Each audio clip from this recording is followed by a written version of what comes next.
Hello guys, എല്ലാവരും സുഖമായിട്ടിരിക്കുന്നു എന്ന് വിചാരിക്കുന്നു. അപ്പോൾ നമ്മൾ രേണുവിൻ്റെ വീഡിയോസ് ചെയ്യരുതെന്ന് വിചാരിച്ചതാണ് ഗായ്സ്. എന്തുകൊണ്ടാണെന്ന് വെച്ചാൽ രേണു ഒരു ക്യാൻസർ പേഷ്യൻ്റാണ്. അവരെന്തെങ്കിലും കാണിക്കട്ടെ. അവർ ഒരു ക്യാൻസർ എന്ന് പറയുമ്പോൾ നമുക്ക് എല്ലാവർക്കും, കാരണം എൻ്റെ ഫാദർ 16 വർഷം മുമ്പ് നമ്മളൊക്കെ വളരെ എങ്ങായിരുന്ന സമയത്ത് തന്നെ എൻ്റെ അച്ഛൻ മരിച്ചുപോയി. അപ്പോൾ അദ്ദേഹത്തിൻ്റെ ആ സഫറിങ്സ്, കഷ്ടപ്പാടുകളൊക്കെ നമ്മൾ കണ്ടതുകൊണ്ടും നമ്മുടെ കുടുംബത്തിൽ തന്നെ ഇങ്ങനെ ക്യാൻസർ വന്ന ഒരു അച്ഛൻ പോലെയുള്ള ആൾക്കാരൊക്കെ ഉണ്ടെങ്കിൽ നമ്മൾ എത്രമാത്രം അതിൻ്റെ ഒരു കഷ്ടപ്പാടുകൾ നമ്മൾക്കും കൂടി അനുഭവിക്കും എന്നുള്ളത് കൊണ്ടാണ് ഞാൻ ഈ രേണു എന്ത് പറഞ്ഞാലും രേണു എന്തെങ്കിലും കാണിക്കട്ടെ, ക്യാൻസർ അങ്ങ് മാറി പോകട്ടെ, ദൈവത്തിന് നമ്മൾ അങ്ങനെ ഒരു മറ്റുള്ളവർ പ്രാർത്ഥിച്ചു എന്ന് വിചാരിച്ചൊന്നും ആർക്കും അസുഖം മാറത്തില്ല. എന്നാൽ പോലും നന്നായിട്ട് പോകട്ടെ എന്ന് നമ്മൾ മനസ്സുകൊണ്ട് ആഗ്രഹിക്കുന്നു. പക്ഷേ ഈ രേണുവിനെ പറയാതിരിക്കാൻ നിർവാഹമില്ല. രേണു നാക്കെടുത്ത് കഴിഞ്ഞാൽ നുണയും അതുപോലെ തന്നെ ഭക്ഷണം കഴിക്കുന്നുണ്ടോയെന്ന് ഉറപ്പൊന്നുമില്ല. ഈ നുണ പറയാൻ വേണ്ടിയിട്ടാണ് വാ തുറക്കുന്നത് തന്നെ. എന്തുമാത്രം നുണയാണ്. പക്ഷേ ഈ പണ്ട് പറഞ്ഞോട്ടെ, നമ്മൾ ഈ ക്യാൻസർ ആവുന്ന ഒരു 2 മാസത്തോളം ആയിട്ടേ ഉള്ളൂ ക്യാൻസർ സ്ഥിരീകരിച്ചിട്ട്. അപ്പോൾ ഈ 2 മാസം മുമ്പ് രേണു എന്ത് കാണിച്ചാലും ഒരു പ്രശ്നമില്ലായിരുന്നു. പക്ഷേ ഈ 2 മാസത്തിനപ്പുറം ഇത്രയും വലിയ നമുക്ക് ആൾക്കാർക്കൊക്കെ ഒരു ഭയമുള്ള ഒരു രോഗമാണ് ക്യാൻസർ. വേറെ എന്നാ പറഞ്ഞാൽ ക്യാൻസറിനെയും കൊണ്ട് പല അസുഖങ്ങളും ക്യാൻസറിനെയും കാട്ടി വലിയ ഭീകരതയുള്ള അസുഖങ്ങളാണെങ്കിൽ പോലും ക്യാൻസർ എന്ന് കേൾക്കുമ്പോൾ നമുക്ക് എല്ലാവർക്കും ഉള്ളിലൊരു ഭയവും അങ്ങനെ ഉള്ളവരോട് കുറച്ച് അനുകമ്പയും കരുണയും, എത്ര ദുഷ്ടരാണെങ്കിലും നമുക്ക് എത്ര മോശപ്പെട്ടതായിട്ട് നമുക്ക് തോന്നിയാലും നമുക്ക് അവരോടൊരു കരുണയും അനുകമ്പയും ഒക്കെ തോന്നാറുണ്ട് അല്ലേ. അതുകൊണ്ടാണ് ഞാൻ രേണുവിൻ്റെ വീഡിയോസ് ഇടേണ്ട, രേണു എന്തെങ്കിലും കാണിക്കട്ടെ. പക്ഷേ എന്നാലും കിച്ചുവിനെ രേണു സൊസൈറ്റിയിലേക്ക് അല്ലെങ്കിൽ സോഷ്യൽ മീഡിയയിലേക്ക് വളരെ മോശമായിട്ട് ഇട്ട് കൊടുക്കുന്ന ഒരു പ്രവണതയായിരുന്നു. അവനെ വലിച്ചു കീറട്ടെ, അവൻ നന്നാവാൻ പാടില്ല, ആ കുട്ടി നന്നാവരുത് എന്നുള്ള ഒരു അജണ്ട അത് രേണുവിനായിട്ട് എനിക്ക് ഫീൽ ചെയ്യുന്നില്ല. രേണുവിൻ്റെ വീട്ടുകാർക്കാണ് അതിൻ്റെ പ്രധാനപ്പെട്ട കാരണം എനിക്ക് തോന്നിയത്. ഞാൻ കഴിഞ്ഞ വീഡിയോയിൽ അവസാനം പറഞ്ഞിട്ടുണ്ട്. എൻ്റെ വീഡിയോ മുഴുവൻ കേട്ടവർക്കറിയാം, ആദ്യം എനിക്ക് പറയാൻ കഴിഞ്ഞില്ല. ആ വീടും സ്ഥലവും അല്ലെങ്കിൽ ആ സ്ഥലം എങ്ങനെയെങ്കിലും കിച്ചുവിൻ്റെ കയ്യിൽ നിന്ന് വാങ്ങിച്ച് ആ കുഞ്ഞു കുട്ടിയുടെ പേരിൽ മാത്രം ആക്കണം. എന്നിട്ട് കുഞ്ഞു കുട്ടി അവരെ നോക്കിയാൽ മതിയല്ലോ. രേണുവിന് നാളെ എന്ത് സംഭവിച്ചാലും എത്രയും പെട്ടെന്ന് സംഭവിക്കുക. രേണു എങ്ങനെയെങ്കിലും ഈ ലോകത്തുനിന്ന് പോവട്ടെ. അത് കഴിഞ്ഞിട്ട് അവർക്ക് അവരുടെ ചേട്ടത്തിക്കും ഭർത്താവിനും അവരുടെ മക്കൾക്കും അവരുടെ അച്ഛനും അമ്മയ്ക്കൂടെ ഒരുമിച്ച് അവിടെ സുഖമായിട്ട് താമസിക്കാം എന്നുള്ളൊരു അജണ്ട അതിൻ്റെ പിന്നിലുണ്ട് എന്ന് നമ്മൾ ഒരു 100%, 99% അങ്ങനെ നമ്മൾ വിശ്വസിക്കേണ്ടിയിരിക്കുന്നു. അല്ലെങ്കിൽ ഒരിക്കലും ഇത് രേണുവിനെ കുത്തി കൊടുക്കുന്നതാണ്. കിച്ചു പറഞ്ഞ കാര്യങ്ങളും വീട്ടുകാർ പറഞ്ഞിട്ടാണ് രേണു അറിയുന്നതാണ്. രേണു ഇല്ല തുള്ളിക്കൊണ്ടൊരു ഒരു വീഡിയോ എടുത്തല്ലോ, അങ്ങനെയാണ് ഇങ്ങനെയാണ്. ഇവിടെ പിക്ക് ലൈൻ ഇട്ടേക്കുവാണ്, ഇഞ്ചക്ഷൻ സൂചി കയറ്റി വെച്ചിരിക്കുകയാണ്. നമ്മളിത് ഇവിടെ തന്നെ ഒരു സൂചി കയറ്റി നമുക്ക് കൈ ഇങ്ങനെ ഒന്ന് അനക്കുമ്പോൾ നമുക്ക് പെയിനാണ്. ഇഞ്ചക്ഷൻ കുത്തിയിട്ടിരിക്കുന്നവർക്ക് എല്ലാം അറിയാം. അപ്പോൾ ഇവിടെ ഇങ്ങനെ ഹാർട്ടിലേക്ക് പിക്ക് ലൈൻ കുത്തിയിട്ടിരിക്കുന്ന ഒരു വ്യക്തി ഇങ്ങനെ പടപടാന്ന് അടിക്കുവാണ്. ഒന്ന് ആലോചിച്ച് നോക്കിയേ. അത് ഇല്ല ഡാൻസ് കളിക്കുന്ന പോലെ ഇങ്ങനെ അടിക്കുവാണ്. കൈ അനക്കാൻ വയ്യെന്ന് പറഞ്ഞാൽ ഒന്നാമത്തെ കാര്യം ആ കുട്ടിക്ക് ഒരു ഇത്തിരി ശരീരമേ ഉള്ളൂ, വളരെ കുറഞ്ഞ ഒരു ശുഷ്കമായ ശരീരമാണ്. ആ ശരീരത്തിൽ കിട്ടിയ നെർവിൽ കിട്ടിയ ഒരു എന്താ പറയുക വെയിനകത്ത് സൂചി കുത്തിയിട്ടിരിക്കുകയാണ്. ഇഞ്ചക്ഷൻ സിറിഞ്ച് കുത്തിയിട്ട് അതൊരു പിക്ക് ലൈൻ ആക്കി ഇട്ടിരിക്കുന്ന അതിനകത്തിട്ട് പടപെടാന്ന് അടിക്കുന്ന ഒരു വ്യക്തിയെക്കുറിച്ച് ആലോചിക്കുമ്പോൾ ആ കൊച്ചിന് മാനസികമായി എന്തെങ്കിലും പ്രോബ്ലം ഉണ്ടെന്നല്ല നമ്മൾ കോമൺ സെൻസ് ഉള്ള ആൾക്കാർ അങ്ങനെയല്ലേ തിങ്ക് ചെയ്യാൻ പറ്റും. ഈ കൊച്ചിന് മെൻ്റലി എന്തെങ്കിലും പ്രോബ്ലം ഉണ്ടോ? കാരണം ഈ കൊച്ച് എന്താണ് ഇങ്ങനെ? കാരണം സുധി പണ്ട് പറഞ്ഞിട്ടുണ്ട് ഈ കൊച്ച് മാനസികമായ പ്രശ്നത്തിന് ടാബ്ലറ്റ് കഴിക്കുന്ന കുട്ടിയാണ് എന്ന് പറഞ്ഞ് കുറേ ടാബ്ലറ്റ് എടുത്ത് വെച്ച് സുധി പണ്ട് പറഞ്ഞിട്ടുണ്ടെന്ന് ഇവർ മാനസികമായിട്ട് പ്രോബ്ലം ഉള്ളവരാണ്, ഇവരിതാ ഇത്ര ടാബ്ലറ്റുകളാണ് കഴിക്കുന്നതെന്ന് പറഞ്ഞ് സോഷ്യൽ മീഡിയ മുന്നിൽ ഈ ടാബ്ലറ്റുകളെല്ലാം കൊണ്ടിട്ടതാണ്. അപ്പോൾ എനിക്ക് അങ്ങനെ തോന്നി. കാരണം ഇത് മെൻ്റലി എന്തെങ്കിലും പ്രോബ്ലം ഉള്ള കുട്ടി ആയതുകൊണ്ടാണ് ഇതിങ്ങനെ കാണിക്കുന്നത്. കാരണം ഒരു ക്യാൻസർ പേഷ്യൻ്റ് ലോകത്തിൽ ഒരിക്കലും ഇങ്ങനെ കാണിക്കാനുള്ള അവസരമില്ല. എത്ര സ്ട്രോങ് ആയാലും അവർ സ്ട്രോങ്നെസ് അവരെ വീട്ടിലെല്ലാം കാണിക്കേണ്ട. സ്ട്രോങ് ആയിട്ടിരിക്കുക, ഞാൻ സ്ട്രോങ് ആയിട്ട് തിരിച്ചു വരും, ഓവർകം ചെയ്യുമെന്ന് പറഞ്ഞ് പ്രാർത്ഥിക്കുക. ഇതങ്ങനെയല്ല, സകലമാന വിവരക്കേടുകളും വന്ന് സോഷ്യൽ മീഡിയയിൽ വിളമ്പുവാണ്. അതുപോട്ടെ, ഞാൻ ആദ്യം പറഞ്ഞ കണക്ക് ഈ നുണ ഇനിയെങ്കിലും ഈ 2 മാസം മുമ്പേ രേണു എന്തായിരുന്നു എന്നുള്ളത് ആൾക്കാർ ഇപ്പോൾ ആലോചിക്കുന്നില്ല. കാരണം ഒരു പേഷ്യൻ്റ് എന്നുള്ള അനുകമ്പയാണ് എല്ലാവർക്കും. അപ്പോൾ വീണ്ടും ഈ നുണ പറയുക. ഒരു ടീമുണ്ട് ഇവരുടെ കൂടെ, ഇപ്പോഴും ഒരു ടീമുണ്ട്. ഇവരൊരു ഫേസ്ബുക്കിലോ അല്ലെങ്കിൽ ഇൻസ്റ്റയിൽ ഒരു പോസ്റ്റ്, ഫേസ്ബുക്കല്ല ഞാൻ ഇൻസ്റ്റയിലാണ് കണ്ടത്, ഒരു പോസ്റ്റ് കണ്ട് സീമാജി നായരും ഇവരും ചേർന്നിട്ടുള്ള ഈ രേണുവും ചേർന്നിട്ടുള്ള ഒരു ഫോട്ടോ.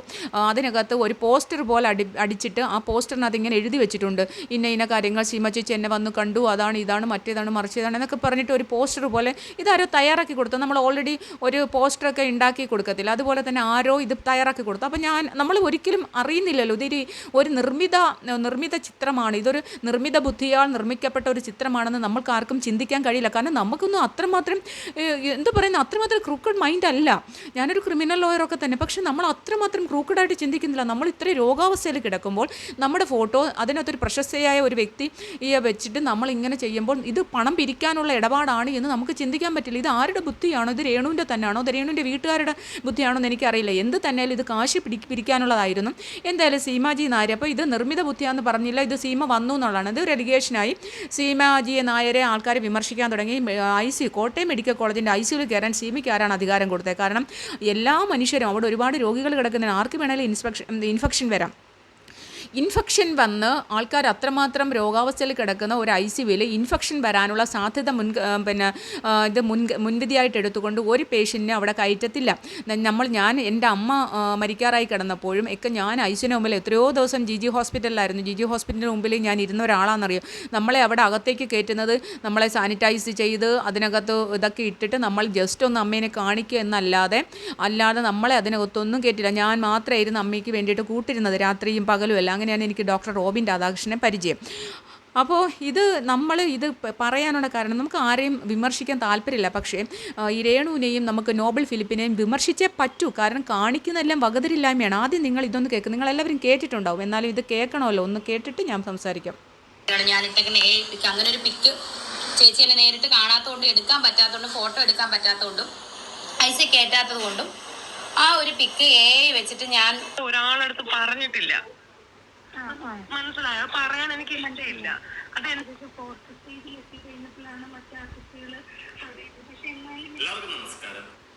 അപ്പോൾ ഇതിപ്പോൾ രേണു പറഞ്ഞതാണ്, ഞാനത് പിക്കാണ് ഇട്ടത്, സീമ ചേച്ചി എന്നെ കണ്ടിട്ടില്ല എന്ന്. അപ്പോൾ സീമാജി നായരുടെ ഒരു സ്റ്റേറ്റ്മെൻറ്റും കൂടി നമ്മുടെ ഷബീന ബീബിയുടെ അവരുടെ ഫോണിലേക്ക് വിളിച്ച് അവർ ആ വോയിസ് പുറത്തേക്ക് വിട്ടിട്ടുണ്ടായിരുന്നു. മുഴുവൻ വോയിസും അവർ പുറത്ത് വിടുന്നില്ല, കുറച്ച് ഭാഗം മാത്രം നമുക്ക് മനസ്സിലാവാൻ വേണ്ടി. കാരണം ഇപ്പോൾ ഷബീന ബീബിയെ സീമാജി നായർ വിളിച്ചു എന്ന് പറഞ്ഞാൽ ചില ആൾക്കാരൊന്നും വിശ്വസിക്കത്തില്ല. കാരണം പല ആൾക്കാർക്കും പല തരത്തിലുള്ള സ്വഭാവക്കാരാണല്ലോ.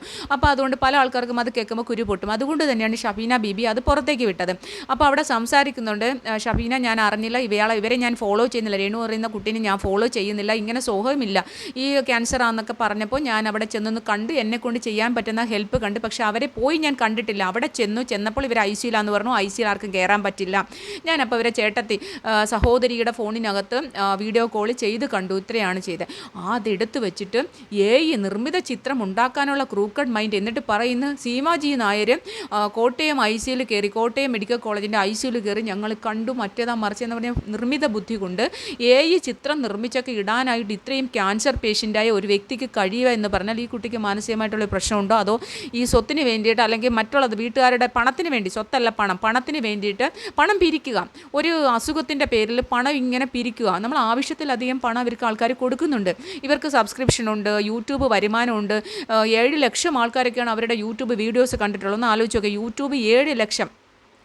എൻ്റെ വീഡിയോ ഉണ്ട് 3.5-4 ലക്ഷം പേര് കണ്ടപ്പോൾ എനിക്ക് 9,500 രൂപ എനിക്ക് കിട്ടും. 3 ലക്ഷം ആൾക്കാരെങ്ങോട്ട് കണ്ടു. 2-3 ലക്ഷം ആൾക്കാർ എൻ്റെ കഴിഞ്ഞ പ്രാവശ്യം ബിഗ് ബോസിൻ്റെ റിവ്യൂ ഇട്ടപ്പോൾ എനിക്ക് 9,500 രൂപ എനിക്ക് കിട്ടും, 9,800 രൂപ. അങ്ങനെയാണ് എൻ്റെ റവന്യൂ എനിക്ക് കിട്ടിയത്. പിന്നെ അതിനുശേഷം നമ്മളങ്ങനെ വീഡിയോസ് ഇടാത്തതുകൊണ്ട് നമുക്ക് കിട്ടുന്നില്ല. അപ്പോൾ നമുക്കറിയാം ഒരു 3 ലക്ഷം കിട്ടുമ്പോൾ തന്നെ 9,500. ഇവരിങ്ങനെ വീഡിയോ ഇടുന്നതല്ല 7.5 ലക്ഷം 8 ലക്ഷം ആൾക്കാർ കാണുന്നുണ്ട്. അപ്പോൾ തന്നെ ഇവർക്ക് ഒരുവിധം മാസത്തിൽ എങ്ങനെയായാലും ഒരു 10,60,000-70,000 രൂപയോളം അതിൽ നിന്ന് കിട്ടുന്നുണ്ട്. ഏറ്റവും കുറഞ്ഞാണ് ഞാൻ പറഞ്ഞത്. പിന്നെ സബ്സ്ക്രിപ്ഷൻ വഴിയുണ്ട് 6-7 ലക്ഷം രൂപയാണ് സബ്സ്ക്രിപ്ഷൻ വഴി കിട്ടുന്നത്. കാരണം 2,800 ആൾക്കാരുണ്ട്. 199 രൂപ വെച്ച് നിങ്ങളൊന്ന് കൂട്ടി വെക്കുക, ഒരു 4-5 ലക്ഷം രൂപയുണ്ട് മാസം തോറും. മന്ത്ലിയാണ് ഞാൻ പറഞ്ഞത്. അപ്പം പിന്നെ അത് കഴിഞ്ഞ് ഹെൽപ്പ് ബിഗ് ബോസുകാർ ചെന്ന് ബിഗ് ബോസിൻ്റെ ഒരാൾക്കാർ ചെന്ന് സായി കൊടുത്തു. അങ്ങനെ അറിയാത്തതും അറിയുന്നതുമായ ആൾക്കാരെല്ലാം ഗൂഗിൾ പേ ചെയ്യുന്നുണ്ട്. ഇങ്ങനെയുള്ള കാശുകളൊക്കെ ഇഷ്ടം പോലെ കിട്ടുന്നുണ്ട്. അത് പോട്ടെ, അത് അവരുടെ സന്തോഷം, അവർ സെലിബ്രിറ്റി എന്നുള്ള രീതിയിൽ അവർക്ക് അതൊന്നും ഇല്ലാത്ത ഒരുപാട് പാവങ്ങളുണ്ട്. അതുകൊണ്ടാണ് പക്ഷേ നമുക്കൊന്നും ചെയ്യാൻ പറ്റില്ല. നമ്മളെക്കൊണ്ട് ചെയ്യാൻ പറ്റുന്ന വളരെ തുച്ഛമായിട്ടുള്ള സഹായം മാത്രമാണ്. അപ്പോൾ അതാണ് ഇവിടെ. ഇപ്പോൾ ഇതുകൊണ്ട് കള്ളമാണ്, ഫുള്ള് കള്ളമാണ് പറയുന്നത്. ഇനിയിപ്പോൾ കിച്ചണി അടുത്ത നോബൽ ഫിലിപ്പിൻ്റെ കാര്യം. ഇന്നലെ നോബൽ ഫിലിപ്പും ഇന്നലെ ഒരു ലേഡിയും ഒരമ്മ എവിടെന്നോ ഏതോ നാട്ടിൽ നിന്ന്, തൃശ്ശൂർ നാട്ടിൽ നിന്ന് ഒരമ്മ വിളിച്ചിട്ട് ഈ നോബൽ ഫിലിപ്പിനോട് സംസാരിച്ച ഒരു വോയിസ് പുറത്ത് കേട്ടു. യഥാർത്ഥത്തിൽ ആ സ്ത്രീ ചോദിക്കേണ്ടത് ഇതായിരുന്നു, നിങ്ങൾക്ക് എന്തോത്തിൻ്റെ കേടാണ്, നിങ്ങളൊരു വൈദികനാണോ, പിന്നെ അച്ഛൻ ഒരു വൈദികനാണെങ്കിൽ ഈ വൈദികൻ ഇങ്ങനെയാണോ സംസാരിക്കേണ്ടത്? ഇദ്ദേഹം പിന്നെ ഗുണ്ടകളെ മാതിരിയാണ്. പുറത്തൊക്കെ ആൾക്കാർ വഴക്കിടുമല്ലോ, പുറത്തൊക്കെ ആൾക്കാർ വഴക്കിടുന്ന കൈലിയും മടക്കി കുത്തി വരുന്ന ഗുണ്ടകളെ പോലെയാണ് ഇദ്ദേഹം സംസാരിക്കുന്നത്. അവൻ അങ്ങനെയാണ്, ഇവൻ ഇങ്ങനെയാണ്. ഒരു വൈദികൻ ഇങ്ങനെ സംസാരിക്കുന്നത് കേൾക്കുമ്പോൾ നമുക്ക് ഭയങ്കര അതിശയം തോന്നും. നമ്മൾ സ്കൂൾ കാലഘട്ടം തൊട്ടേ നമ്മൾ പള്ളിയിൽ പോയി പ്രാർത്ഥിച്ചു, ഉണ്ണീശോൻ്റെ അടുത്ത് പോയി, മാതാവിൻ്റെ അടുത്ത് പോയി പ്രാർത്ഥിച്ച് നടക്കുന്ന ഒരു വ്യക്തി എന്ന നിലയിൽ പരിശുദ്ധ കന്യകാമറിയം നമ്മൾ അതും പ്രാർത്ഥിച്ചു. നമ്മൾ ഹിന്ദുവായി ജനിച്ചാൽ പോലും നമ്മൾ മാതാവിനെ പ്രാർത്ഥിച്ച്, മിക്കവാറും എനിക്ക് തോന്നുന്നു എല്ലാ ഹിന്ദുക്കളും മാതാവിനെ പ്രാർത്ഥിക്കുന്നവരാണ്. നമ്മൾ കോളേജിലായാലും അങ്ങനെയുള്ള കോളേജിൽ പഠിച്ചാലും സ്കൂളിൽ പഠിച്ചാലും അതുപോലെ നമ്മൾ എവിടെയെങ്കിലും ഒരു ഉണ്ണീശൻ്റെ പള്ളി കണ്ടാലും ഒരു മാതാവിൻ്റെ പള്ളി കണ്ടാലും ഒക്കെ നമ്മൾ പ്രാർത്ഥിക്കും. അങ്ങനെ പ്രാർത്ഥിച്ചു വന്ന ഒരു വ്യക്തി എന്ന നിലയിൽ നമ്മൾ ഈ അച്ഛന്മാരുടെ ആയാലും മദേഴ്സിൻ്റെ സിസ്റ്റർമാരുടെ ആയാലും ഒക്കെ നമ്മൾ കേൾക്കുന്നുണ്ട്. അപ്പോൾ ഇദ്ദേഹം എന്താണ് ഇങ്ങനെ സംസാരിക്കുന്നത്? ഇദ്ദേഹം ഒരു വൈദികൻ തന്നെയാണോ? ഇദ്ദേഹത്തിനെതിരെ കൃത്യമായ അന്വേഷണം വേണം എന്നുള്ളതാണ് എൻ്റെ ഒരു നിലപാട്. കാരണം ഇയാൾ ആരാണ്? ഇയാൾ മതപരിവർത്തനം നടത്തുന്ന ആളാണോ? ഇയാൾക്ക് വേറെ ഏതെങ്കിലും ഇടപാടുകളുണ്ടോ? ഇദ്ദേഹത്തിന് പാരമ്പര്യമായി കിട്ടിയ ഒരു സ്വത്ത് കുറേ ആൾക്കാർക്ക് കൊടുക്കുന്നു എന്ന് പറഞ്ഞ ഇദ്ദേഹത്തിന് നമ്മൾ ആദ്യമായിട്ട് കാണുന്ന ശ്രീ ഉമ്മൻചാണ്ടിയെ പോലെ വളരെ വളരെ വളരെ മാന്യതയുള്ളൊരു മുഖ്യമന്ത്രിയായിരുന്ന അദ്ദേഹത്തിൻ്റെ കൂടെ അദ്ദേഹവുമായിട്ട് ഒരു പരിപാടിയിൽ പങ്കെടുക്കുന്ന ഒരു ഫോട്ടോ ആണ് ഞാൻ ആദ്യമായിട്ട് ഈ നോബൽ ഫിലിപ്പിനെ കാണുന്നത്. അപ്പം ഇദ്ദേഹം അങ്ങനെ കുറേ ആൾക്കാരായിട്ട് ഇദ്ദേഹത്തിന് കുറേ പബ്ലിസിറ്റി എനിക്ക് തോന്നുന്നു ആഗ്രഹമാണ്. ഇദ്ദേഹത്തിന് 10 പേര് അറിയണം. ഇനി അതിന് വേണ്ടിയിട്ടാണോ അല്ലെങ്കിൽ വേറെ ഏതെങ്കിലും പരിപാടിയുണ്ട്? ഇവരെ കുടുംബവുമായിട്ട് ഇവരെ ഈ രേണുസുധിൻ്റെ സഹോദരിയും ഒക്കെ ഇങ്ങനെ എന്തുമാത്രം മോശമായിട്ടാണ്, വളരെ മോശമായിട്ട്. ഇദ്ദേഹമാണ് യഥാർത്ഥത്തിൽ പറഞ്ഞ ഏറ്റവും കൂടുതൽ രേണുവിനെയും രേണുവിൻ്റെ വീട്ടുകാരെയും രേണുവിൻ്റെ ഫാദറിനെയൊക്കെ ആക്ഷേപിക്കാൻ ഏറ്റവും മുൻപന്തിയിൽ നിന്നത് നമ്മുടെ നോബൽ ഫിലിപ്പ് അച്ഛനാണ്. എന്നിട്ട് അദ്ദേഹം രേണുവിന് ക്യാൻസർ വന്നപ്പോൾ അദ്ദേഹം പ്രാർത്ഥിക്കണം. അപ്പോഴൊക്കെ നമ്മൾ ഭയങ്കരമായിട്ട് അദ്ദേഹത്തിനെ പ്രൈസ് ചെയ്തു, പുകഴ്ത്തി. കാരണം ഒരു ആപത്ത് വരുമ്പോൾ നമ്മൾ പഴയ ആ ഒരു വിരോധമോ അല്ലെങ്കിൽ പഴയ ദേഷ്യമോ ഒന്നും വെക്കാൻ പാടില്ല. പക്ഷേ അദ്ദേഹം ഇപ്പോൾ പറയുന്നത് ഇത് സോഷ്യൽ മീഡിയയിൽ മാത്രമുള്ളതാണ്, ഞാനും രേണുവും തമ്മിൽ സംസാരിച്ചിട്ടില്ല. നാണം ഉണ്ടോ അച്ഛ? നാണം. നിങ്ങളൊരു മനുഷ്യനാണ്. മനുഷ്യനായിട്ടാണെങ്കിലും നിങ്ങൾക്ക് ഒരു അറ്റ്ലീസ്റ്റ് ഒരു ഉളുപ്പെന്ന് പറഞ്ഞൊരു സാധനമുണ്ട്. ഒരു അച്ഛൻ എന്ന് പറഞ്ഞാൽ ഒരു ഉളുപ്പ്, അത്യാവശ്യം ഒരു ഉളുപ്പ് വേണം. അച്ഛൻ പോട്ട് കോമൺ സെൻസുള്ള ഒരു മനുഷ്യനെങ്കിലാണ്. നമ്മൾ പറഞ്ഞ കാര്യങ്ങൾ അദ്ദേഹം എന്താ വിചാരിക്കുന്നത്? സോഷ്യൽ മീഡിയയിൽ ഈ കിടക്കുന്ന കാര്യങ്ങൾ പിന്നെ തിരുത്തിയാണ് പറയുന്നത്. ഞാൻ അങ്ങനെയല്ല, ഞാൻ ഇങ്ങനെ സംസാരിച്ചിട്ടില്ല, ഞാൻ അങ്ങനെയാണ് സംസാരിച്ചത്. രേണുസുധി ഞാനുമായിട്ട് ഒരു പ്രശ്നമില്ലെന്ന്. നാണവും മാനവും ഇല്ലല്ലോ അച്ഛ. ഒരു ഉളുപ്പുണ്ടോ അച്ഛ? അച്ഛനല്ലേ വന്ന് ഈ നാട്ടുകാരോടും ഈ സോഷ്യൽ മീഡിയയിലെ ലക്ഷക്കണക്കിന് ആൾക്കാരോട് പറഞ്ഞ രേണുസുധി ഇങ്ങനെയാണ്, ഇവരൊരു ക്രിമിനലാണ്, ഇവർക്ക് ഒരുപാട് തരികിട കേസുകളുണ്ട്, ഇവരുടെ അച്ഛൻ ഇങ്ങനെയാണ്, ഇവരുടെ സഹോദരി ഇങ്ങനെയാണ്, ഇവരെന്നെ കൊല്ലാൻ ആളിനെ വിട്ട്, ഇങ്ങനെ വേണ്ട സകലമാന കാര്യങ്ങളും ഓരോ ഇൻ്റർവ്യൂവിനും ഒരു ദിവസം 3 ഇൻ്റർവ്യൂ ഇതാണ് അച്ഛൻ്റെ ഇൻ്റർവ്യൂ വരുന്നത്. ഇതിനകത്തൂടെയൊക്കെ ഇൻ്റർവ്യൂവിൽ ആരാ പറഞ്ഞ? അച്ഛനല്ല. ഈ വോയിസ് എല്ലാം ഈ ഇൻ്റർവ്യൂ എല്ലാം ഈ സോഷ്യൽ മീഡിയ കിടക്കുമ്പോൾ വീണ്ടും ആ അച്ഛനെ വന്ന് പറയുന്നത് അങ്ങനെയൊന്നും ഞാൻ ചെയ്തിട്ടില്ല, ഇതൊക്കെ ഈ റിയാക്ഷൻ വീഡിയോക്കാരും ഈ ചാനലുകാരും യൂട്യൂബ് നടത്തുന്ന വ്ളോഗേഴ്സും ചെയ്താണെന്ന് പറയാൻ ഒരു മാനോ ഉളുപ്പുണ്ടോ അച്ഛാ? നിങ്ങളൊരു വൈദികനാണ്. നിങ്ങൾ ആ തിരുവസ്ത്രം, നിങ്ങളൊക്കെ ഭയങ്കരമായിട്ട് സത്യം പറഞ്ഞു കഴിഞ്ഞാൽ അത് പറയുമ്പോൾ തന്നെ എനിക്ക് പോലും ഒരു ഭയങ്കര ഒരു തരിപ്പ് സഭാവസ്ത്രം, ആ തിരുവസ്ത്രം അത് ഊരി മാറ്റി ആ ക്രോസ് ഈശ്വരൻ്റെ ദൈവത്തിൻ്റെ സർവശക്തനായ ജീസസ് ക്രൈസ്റ്റിൻ്റെ ആ കുരിശു എടുത്ത് മാറ്റി വെച്ചിട്ട് താൻ വേറെന്തെങ്കിലും പണിക്ക് പോകും. ഞാൻ നേരത്തെ പറഞ്ഞ കണക്ക് വല്ല കൈലിയും മുണ്ടൊക്കെ എടുത്ത് തനിക്ക് പറ്റുന്ന പണി ഇതല്ല. പറമ്പുണ്ടല്ലോ, അവിടെ എന്തെങ്കിലും കൃഷി ചെയ്ത് ജീവിക്കും. ഇത് വൈദികന് പറ്റുന്ന സ്വഭാവമല്ല. ഒരിടത്ത് ഒരു വാക്ക് പറയും, ഇപ്പുറത്ത് വേറൊരു വാക്ക് പറയും. പരദൂഷണത്തിൻ്റെ ഉസ്താദായി മാറി. ഇനി മുസ്ലിം കമ്മ്യൂണിറ്റി ആയിരിക്കും അവരെ പറയുന്നത്. പരദൂഷണത്തിൻ്റെ അങ്ങേയറ്റത്തെ ഒരവസ്ഥയിലേക്ക്, ഒരു പീക്ക് ലെവലിലേക്കാണ് ഈ വൈദികൻ എന്ന് അവകാശപ്പെടുന്ന, ഞാൻ ഒരിക്കലും അദ്ദേഹത്തിന് വൈദികൻ എന്ന് പറയില്ല, വൈദികൻ എന്ന് അവകാശപ്പെടുന്ന ഈ മനുഷ്യൻ പറയുന്നത്. അതുപോലെ തന്നെ ഞാൻ എന്ത് ചെയ്തു, കിച്ചുവിനെ എന്ത് ചെയ്തു? നിങ്ങളാണ് കിച്ചുവിനെ ഇപ്പോൾ വലിച്ചു കയറാൻ്റെ കൂടെ. നിങ്ങൾ രേണു എന്ത് പറഞ്ഞാലും ജനങ്ങൾക്കൊരു പ്രശ്നമില്ല. കാരണം അവരമ്മയും മോനുമാണ്, അവരെന്ത് വേണമെങ്കിലും പറയാം, അവരെന്തെങ്കിലും പറയാം. കാരണം രേണുവിൻ്റെ സ്വഭാവം എല്ലാവർക്കും അറിയാം. ഇപ്പോൾ ഒരു കുട്ടി, ഞാൻ നേരത്തെ പറഞ്ഞ ഒരു കൊച്ചിന് എന്തെങ്കിലും തെറ്റുകൾ അവന് സംഭവിച്ചിട്ടുണ്ടെങ്കിൽ, ഒരിക്കലും ഞാൻ രേണുവിനെ പിടിച്ചു അങ്ങനെയൊന്നും അല്ല ഉദ്ദേശിച്ചത്. അങ്ങനെ ആരെങ്കിലും തെറ്റിദ്ധരിച്ചിട്ടുണ്ടെങ്കിൽ അത് അങ്ങനെയല്ല ഞാൻ പറഞ്ഞത്. അതാണെങ്കിൽ നമ്മൾ അങ്ങേറ്റം പീക്ക് ലെവലിൽ പറയണം. അങ്ങനെയാണെങ്കിൽ പോലും അത് അവളുടെ കുറ്റമാണ്. ഈ പിടിക്കാൻ നിന്ന് കൊടുത്തവളുടെ കുറ്റമാണ്. നമ്മുടെ മക്കൾ, എന്നെ വിളിക്കാറുണ്ട് ഒരു അമ്മ, ഒരാളല്ല പല ആൾക്കാരുണ്ട്. ഒരമ്മ എന്നെ വിളിച്ച് വേദനയോട് പറഞ്ഞു, 8ാം ക്ലാസ്സിലായവൾ, ആ മകന് വീഡിയോയിൽ ക്യാമറ, നിങ്ങളൊക്കെ പത്രത്തിലൊക്കെ വായിച്ചിട്ടുണ്ടാവും അതൊക്കെ, കുളിമുറിയിൽ ബാത്റൂമിൽ കുളിക്കുന്ന സമയത്ത് ഫോൺ എടുത്തു വെച്ച് ക്യാമറ പിടിച്ചു. അമ്മയുടെയാണ്, വേറെ ആരുടെയല്ല. കാരണം അവർ ചെയ്യുന്നത് എന്താണെന്ന് അവരറിയുന്നില്ല. അവരുടെ ഭാഗത്തൊരു തെറ്റ് വന്നുപോയി, നമ്മളതിനെ മാറ്റി. അപ്പോൾ എന്നോട് എന്ത് ചെയ്യണം മാം? ഞാനൊരു കൗൺസിലറും കൂടി ആയതുകൊണ്ടാണ് എന്നോട് ചോദിക്കുന്നത്, എന്ത് ചെയ്യണം മാം? ഞാൻ മാനസികമായിട്ട് ഭയങ്കര വിഷമത്തിലാണ്, അച്ഛനോട് ആരോടും പറയാൻ പറ്റില്ല. അപ്പം മോനെ വിളിച്ച് സംസാരിക്കാനും കൂടുതൽ അവനെ നിരീക്ഷിക്കാനും അവൻ ഡ്രഗ്സ് അഡിക്റ്റ് ആണോ എന്ന് നോക്കാനും ഒക്കെ ഞാൻ പറഞ്ഞു കൊടുത്ത് ലാസ്റ്റ് കൗൺസിലിംഗ് സെൻറ്ററിൽ പോയി ഇവന് ഒരു പ്രശ്നമില്ല, അവന് ഓക്കെ ആയി. ഇപ്പം +1 +2 പഠിക്കുവാണ്. അപ്പോൾ ഇതേ കണക്കുള്ള കുഞ്ഞുങ്ങൾ അവരറിയാതെ അവർക്ക് ഏതെങ്കിലും ഭാഗത്ത് തെറ്റ് ചെയ്യും എന്നുള്ളതാണ് ഞാൻ ഉദ്ദേശിച്ചത്. അല്ലാതെ ഇവളെ പേര് പിടിച്ചു എന്നല്ല. അങ്ങനെയാണെങ്കിൽ പോലും ഒരു വൈദികൻ ഇത് വന്ന് പറയാൻ പാടുണ്ടോ? ഇല്ലാത്ത വചനം ഉണ്ട് എന്ന് ജനങ്ങൾ ആവശ്യമില്ലാതെ ചിന്തിക്കാൻ, ജനങ്ങൾക്ക് ഇല്ലാത്ത കാര്യം ചിന്തിക്കാനുള്ള അവസരമാണ് ഇയാൾ ഇട്ടുകൊടുത്തത്, ഈ മനുഷ്യൻ ഇട്ടുകൊടുത്തത്. ഞാൻ പലതും ഈ രേണുസുതി പറഞ്ഞിട്ടല്ല ഇയാൾക്ക് ഇതൊക്കെ അറിയാവുന്ന, അല്ലാണ്ട് ഇയാൾ വേറെ എവിടെന്നെങ്കിലും സ്വപ്നം കണ്ടു. ഇയാൾ തന്നെ പറയുന്ന കിച്ചുവിനെ 2 തവണ കഴിഞ്ഞ ഇൻ്റർവ്യൂവിൽ കണ്ടില്ലേ, 2 തവണ ഞാൻ കിച്ചുവിനെ കണ്ടിട്ടുള്ളൂ. പിന്നെ അതേ കണക്ക് അവനും അവൻ്റെ കൂട്ടുകാരും കൂടി അവിടെ വന്നെന്തോ പ്രശ്നം ഉണ്ടാക്കി പോലീസ് അയാളെ വിളിച്ചപ്പോൾ അയാൾക്ക് അറിയില്ലെന്ന് പറഞ്ഞു. അതെന്തിനാണ് 2 വർഷം മുമ്പുള്ള കാര്യം പറയുന്നത്? അയാൾ ഈ കുട്ടി ഇപ്പം 2 വർഷമായിട്ട് അവിടെ ഇല്ല. ഈ കുട്ടിയുടെ അമ്മ വീട്ടിലാണ്, അതവിടെ നിന്ന് പഠിക്കുന്നുണ്ട്, അവൻ്റേതായിട്ടുള്ള ജീവിത കാര്യങ്ങൾ നോക്കാനായിട്ട് അവൻ ജീവിക്കുകയാണ്. അങ്ങനെയുള്ള ഈ വ്യക്തി 2 വർഷത്തിന് മുമ്പ് നടന്ന കാര്യങ്ങൾ എന്തിനാണ് ഇപ്പം വന്ന് പറയേണ്ട ആവശ്യം എന്താണ്? ഇതാരുടെ പ്രേരണയിലാണ്? ഈ രേണുസുതിയുടെ സഹോദരിയുടെയും ഭർത്താവിൻ്റെയും പ്രേരണയിലല്ലേ ഇത് വന്ന് പറഞ്ഞത്?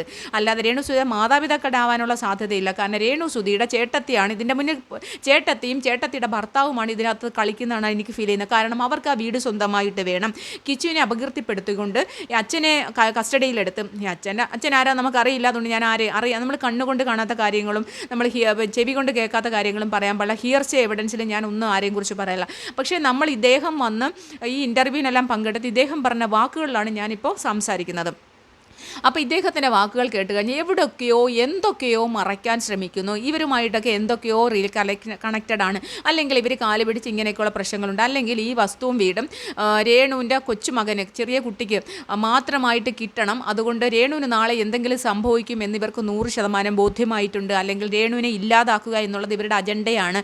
അങ്ങനെ ഇല്ലാതാക്കിക്കൊണ്ട് മറ്റവർക്ക് മാത്രം സ്വന്തമായിട്ട് അവിടെ താമസിക്കാം, കിച്ചുവിനെ ഇതിനകത്ത് നിന്ന് ഒഴിവാക്കണം എന്നുള്ള ഒരു ഹിഡൻ അജണ്ട ഇതിനുള്ളിൽ ഉണ്ടോ എന്ന് നമ്മൾ സംശയിക്കണം. നമ്മൾ സംശയിക്കാതെ എങ്ങനെയാണ് ഇരിക്കുന്നത്? കാരണം ഒരു പയ്യൻ, ഈ കിച്ചു എന്ന് പറയുന്ന കുട്ടി ഏതെങ്കിലും ഒരു സമയത്ത് ഈ തിരുമേനി, അല്ലെങ്കിൽ തിരുമേനി എന്നൊന്നും അയാളെ വിളിക്കാൻ പറ്റില്ല, ഈ അച്ഛൻ എന്ന് പറയുന്ന മനുഷ്യനെ എന്തെങ്കിലും ഒരു തരത്തിൽ എന്തെങ്കിലും പറഞ്ഞിട്ടുണ്ടോ? എന്തെങ്കിലും ഒരു വാക്കുകൊണ്ടോ ഒരു നോക്കുകൊണ്ടോ അവൻ്റെ ഭാഗത്ത് എന്തെങ്കിലും ഒരു സംസാരം എപ്പോഴെങ്കിലും വന്നിട്ടുണ്ടോ എന്ന് നമ്മൾ ആലോചിക്കണം. അവൻ ഒരു വാക്കുകൊണ്ട് പോലും ഈ ബിഷപ്പിനെ പറയുകയോ ബിഷപ്പുമായിട്ട് ബന്ധപ്പെട്ട്, ബിഷപ്പിനെ അവൻ ഞങ്ങൾക്ക് വസ്തു തന്ന ബിഷപ്പിനെ ഈ അമ്മയ്ക്ക് വല്ല കാര്യമുണ്ടോ എന്നുള്ള രീതിയിലാണ് അവൻ പറയുന്നത്. അമ്മ ചെയ്യണ്ടായിരുന്നു, ബിഷപ്പ് നമുക്ക് വസ്തു തന്നതല്ലേ എന്നാണ് അവൻ ഒരു വാക്കിൽ ഒരു ഇൻ്റർവ്യൂവിൽ പറഞ്ഞത്. അല്ലാണ്ട് അവൻ ഒന്നും പറഞ്ഞിട്ടില്ല. അങ്ങനെ പറയാത്ത ഒരാളിനെ എന്തിനാണ് ടാർഗറ്റ് ചെയ്യുന്നത്? 2-3 വർഷം മുമ്പ് നടന്ന സംഭവം, അവന് 18 വയസ്സൊക്കെ ആകുന്നതിന് മുൻപ് നടന്ന സംഭവം കുത്തിപ്പൊക്കി പാകത്താനോ എന്തോ പോലീസ് സ്റ്റേഷനിൽ കേസുണ്ടായിരുന്നു, പോലീസുകാർ വിളിച്ചു. എന്തിനാണെന്ന് പിന്നീടാണ് എനിക്ക് മനസ്സിലായത്. പിന്നെ രേണു പറഞ്ഞ് ഇപ്പോൾ എനിക്ക് കുറേ കാര്യങ്ങൾ രേണു പറയുന്ന കേട്ടോണ്ട് നിങ്ങൾ ഈ സോഷ്യൽ മീഡിയ വന്നിരുന്ന് പറയുന്നതുകൊണ്ടാണ് നിങ്ങളെ ഇങ്ങനെ ആൾക്കാരെല്ലാം എടുത്തിട്ട് അലക്കേണ്ടി വരുന്നത്. എന്നെ യൂട്യൂബേഴ്സ് എല്ലാം റിയാക്ഷൻ വീഡിയോസും യൂട്യൂബേഴ്സ് എല്ലാം എന്നെ ഇട്ട് അലക്കുന്ന മറ്റേതാണ് മറിച്ചിന്. നിങ്ങളെ അലക്കാതെ എങ്ങനെയായിരിക്കും? നിങ്ങളെപ്പോലുള്ള ഇത്രയും വകതിരിവില്ലാത്ത ഒരു വൈദികൻ്റെ വേഷവും ധരിച്ച ഒരു മനുഷ്യനെ ജീവിതത്തിൽ നമ്മൾ കണ്ടിട്ടേ ഇല്ല. അതുകൊണ്ടാണ് നിങ്ങളെ അലക്കുന്നത്. നിങ്ങളാദ്യം ഒരു ദൈവത്തിൻ്റെ പ്രതിനിധിയാണെങ്കിൽ നിങ്ങൾ ഈശ്വരനെ, മറ്റുള്ളവർക്ക് സമാധാനവും ശാന്തതയും സ്നേഹവും ഒരുമിച്ച് എല്ലാവരെയും പരസ്പരം ചേർത്ത് വെച്ചുകൊണ്ട് കണക്ട് ചെയ്തുകൊണ്ട് അവരെ ഒന്നിപ്പിക്കാനാണ് നോക്കേണ്ടത്. അവരെ പരസ്പര സ്നേഹത്തിൻ്റെ പാതയിൽ സഞ്ചരിക്കാനാണ് ശ്രമിപ്പിക്കേണ്ടത്. അല്ലാണ്ട് നിങ്ങൾ ഒരാളെടുത്ത് പരദൂഷണം പറഞ്ഞ് ഇപ്പുറത്ത് ഇവർ കേട്ടത് ഇപ്പുറത്ത് വന്ന് പറഞ്ഞ് അപ്പുറത്തും പറഞ്ഞ് അത് കഴിഞ്ഞ് സോഷ്യൽ മീഡിയയിൽ പറഞ്ഞ് നാട്ടുകാരിട്ട് അലക്കാനൊക്കെ നിങ്ങൾ മനഃപൂർവ്വം, നിങ്ങൾക്ക് കുറേ നാളായിട്ട് നിങ്ങൾക്കിപ്പോൾ ഇതൊന്നും ഇല്ലാതിരിക്കുക. നിങ്ങളും രേണുസുതിയുടെ മറ്റൊരു വശമാണെന്ന് എനിക്ക് പറയാം. രേണു എന്ന് പറഞ്ഞു കഴിഞ്ഞാൽ നെഗറ്റീവ് ഇമ്പാക്റ്റ് ഉണ്ടായിക്കൊണ്ട് കയറി പോകാൻ ശ്രമിച്ചു. അതുപോലെ തന്നെ ഈ വൈദികൻ എന്ന് പറയുന്ന മനുഷ്യനും നെഗറ്റീവ് ഇമ്പാക്റ്റ് സ്വയമായിട്ട് ഉണ്ടാക്കാൻ വേണ്ടിയിട്ടാണ് ഈ പരിപാടിയെല്ലാം കാണിക്കുന്നത്. അല്ലെങ്കിൽ ഏതെങ്കിലും ഒരു കോമൺ സെൻസ് ഉള്ള ഒരു മനുഷ്യനും ഇവിടെയും വെറുതെ ഇരിക്കുന്ന ഒരു പയ്യനെക്കുറിച്ച് 2-3 വർഷം മുമ്പ് പോലീസ് കേസ് വന്ന കാര്യം ഇവിടെ കിടന്ന് വിളിച്ചു വരാം. അത് പോലീസ് കേസ് എന്നല്ല പറഞ്ഞത്, പല കാര്യങ്ങളും പറയാൻ കഴിയാത്ത പല കാര്യങ്ങളും. എന്ത് പറയാൻ കഴിയാത്ത കാര്യങ്ങളാ? അതുകൊണ്ടാണ് ഞാൻ പറഞ്ഞത് വേറെ പിടിച്ചോ. ഒരമ്മ ചോദിക്കുന്ന ഒരു കുട്ടിയുടെ അമ്മ തൃശ്ശൂർക്കാരി വിളിച്ച് ഈ അച്ഛനോട് ചോദിച്ചു, അവൻ കയറി പിടിച്ചോ? ഞാനങ്ങനെ പറയത്തില്ലേ. എന്നാൽ പിന്നെ എന്താണ് ഇയാൾ മറച്ചു വെക്കുന്നത്? ഇയാൾ ഏതാണ്ട് ഉണ്ട് പക്ഷെ പറയുന്നില്ല എന്ന് പറയുമ്പോൾ ജനങ്ങളുടെ ഇടയിലേക്ക് ഒരു തെറ്റിദ്ധാരണ പരത്തുവാണ്. എന്തോ ഒരു മോശം ചിന്താഗതിയാണ്. അപ്പോൾ ഇങ്ങനെയൊക്കെയുള്ള ആൾക്കാർ നമ്മളെ എങ്ങനെയാണ് അച്ഛൻ എന്ന് കരുതുന്നത്? അതുകൊണ്ടാണ് എനിക്ക് വീണ്ടും പിന്നെ അതെനിക്ക് രേണുവിൻ്റെ കള്ളം.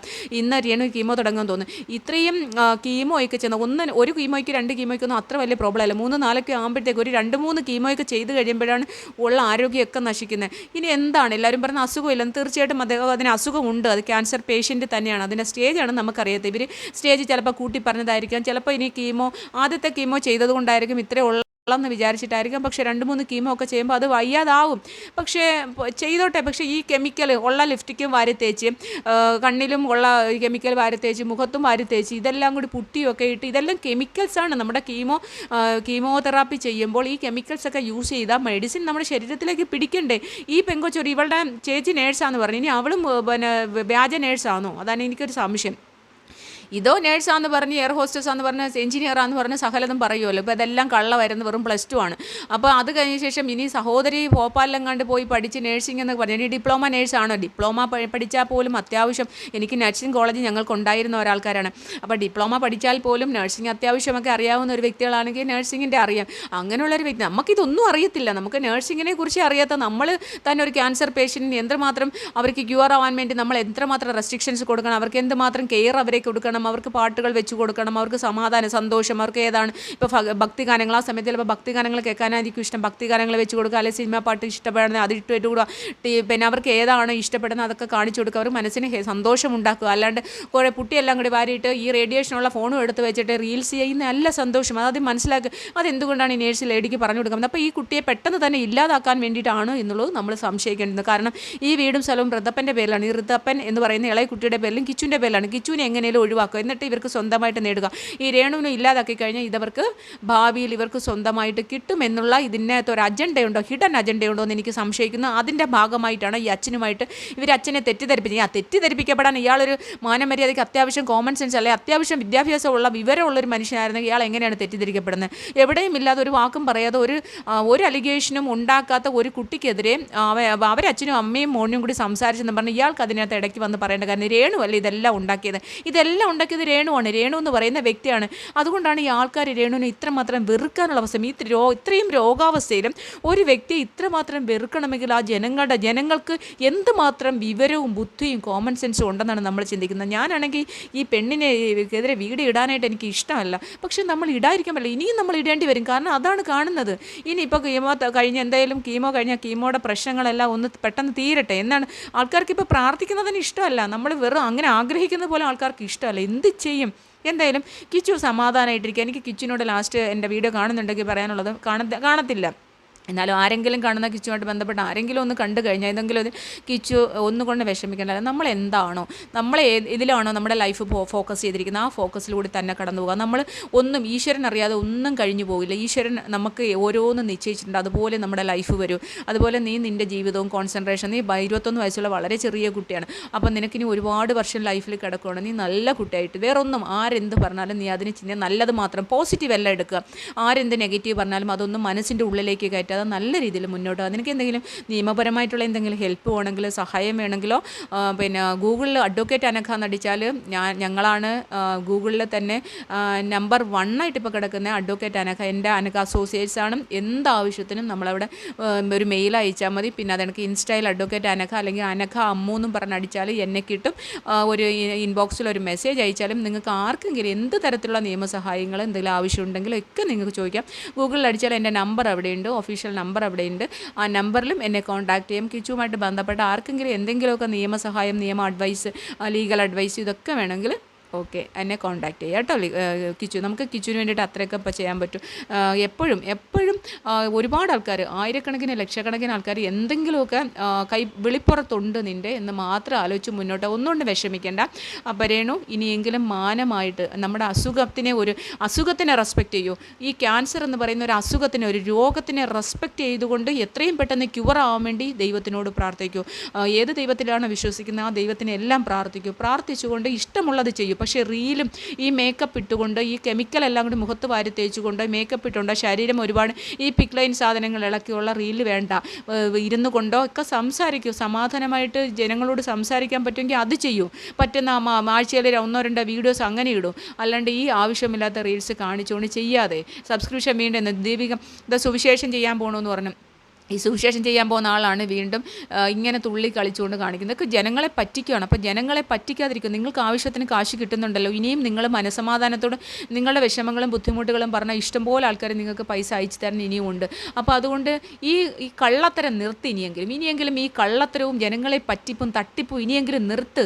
രേണുവിന് മാത്രമല്ല, രേണുവിൻ്റെ വീട്ടുകാരും ഈ സഹോദരിയും ചേട്ടത്തിയും ഉൾപ്പെടെയുള്ള ആൾക്കാരോടും കൂടിയാണ് നമ്മളിത് പറയുന്നത്. നിർത്ത്. കാരണം ഇത്രയൊക്കെ കിട്ടിയിട്ടും പഠിച്ചില്ലേ? ഇതിനപ്പുറം ഇനി എന്താണ് നമുക്ക് വരാനായിട്ട്? നമുക്ക് നമ്മുടെ ലൈഫിൻ്റെ ഒരു ഇത്രയും 10, 38, 39 വയസ്സ്, മാക്സിമം എന്തായാലും 10, 37, 38 വയസ്സാണ്. അന്ന് സുധിയോട് ഫ്ലവേഴ്സ് ചാനലിൻ്റെ ഇതിൽ നിന്ന് 34 വയസ്സായിരുന്നു അന്ന് പറഞ്ഞത്. അപ്പോൾ സുധി ഉണ്ടായിരുന്നത്. അപ്പോൾ ഇപ്പോൾ ഒരു 4 വർഷത്തോളം ആയല്ലോ.